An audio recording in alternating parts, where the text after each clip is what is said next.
Aujourd'hui, je vais vous parler de la BD L'ère de la République sur les vilains. Les vilains, ça c'est un titre. Comme pour l'ère de la République sur les héros, cette BD va porter sur les méchants de la prélogie. Et ces histoires sont quand même légèrement plus intéressantes que celles sur les héros. De toute façon, comme bien souvent, les méchants sont plus développés que les héros. Bref, la première histoire est sur Dark Maul, et comme dans la BD sur lui, il retournera sur Malachor et refera l'expérience d'une vision, à partir de poussière de cadavres de Sith. C'est sûr que c'est pas les mêmes entraînements que les Jedi. Et en parlant de Jedi, sa vision portera sur ça. Il eut une vision où lui-même était un Jedi, et où il sauvait une famille de Zabrak. Où il était acclamé en tant que grand héros, mais au fond de lui, Dark Maul était un Sith, et il massacra toute la famille. Ouais, c'est un méchant, hein. Puis il ressort de sa vision et c'est fini. J'ai des fois un peu de mal avec les histoires sur des visions, car c'est sympa, on voit des choses originales, mais malheureusement ce sont des visions, donc elles n'ont pas vraiment eu lieu dans l'univers. Ce ne sont que dans les pensées d'un personnage. Et parfois on ne sait même pas si c'est des visions. La seconde histoire porte sur Dooku, et se passe en l'an -26, 4 ans avant la guerre des clones.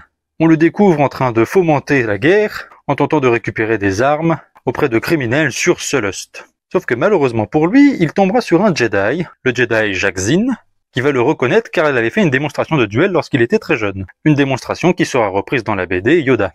Et le Jedi souhaitera à tout prix accompagner Dooku, ce qui ne rentrait pas dans les plans du Seigneur Sith. Mais au vu du caractère du Jedi très suiveur, Dooku eut l'idée de le recruter pour le faire rentrer dans ses rangs. Mais Sidious le ramena à la raison, ils étaient en règle des deux, et donc à ce moment-là, il ne voulait pas recruter qui que ce soit d'autre. Pas de potentiel remplaçant. Il le fera plus tard pendant la guerre, mais ce n'étaient pas des apprentis Sith. Malheureusement pour Dooku, il se retrouvera à devoir tuer Jaqzin et récupérer les armes pour la future guerre. L'histoire d'après est sur Jango Fett, et ça se passe quelques temps avant l'épisode 2, et on y découvre sa manière d'éduquer Boba Fett. Une leçon qui lui servira sûrement plus tard. Après, c'est une histoire sur le général Grievous. En plein milieu de la guerre des clones, il se retrouvera à traquer 2 Jedi sur la planète Ledev, où se situait un ancien temple Jedi. On y verra ses pensées et sa comparaison entre lui et les Jedi sur le fait qu'ils aient des statues, qu'il est bien plus puissant qu'eux. Mais la partie la plus intéressante, c'est que, encore une fois, il aura une vision. Une vision pour changer. Une vision de lui sans son armure, qui finira par se décomposer. Des fois, on comprend pas trop les visions.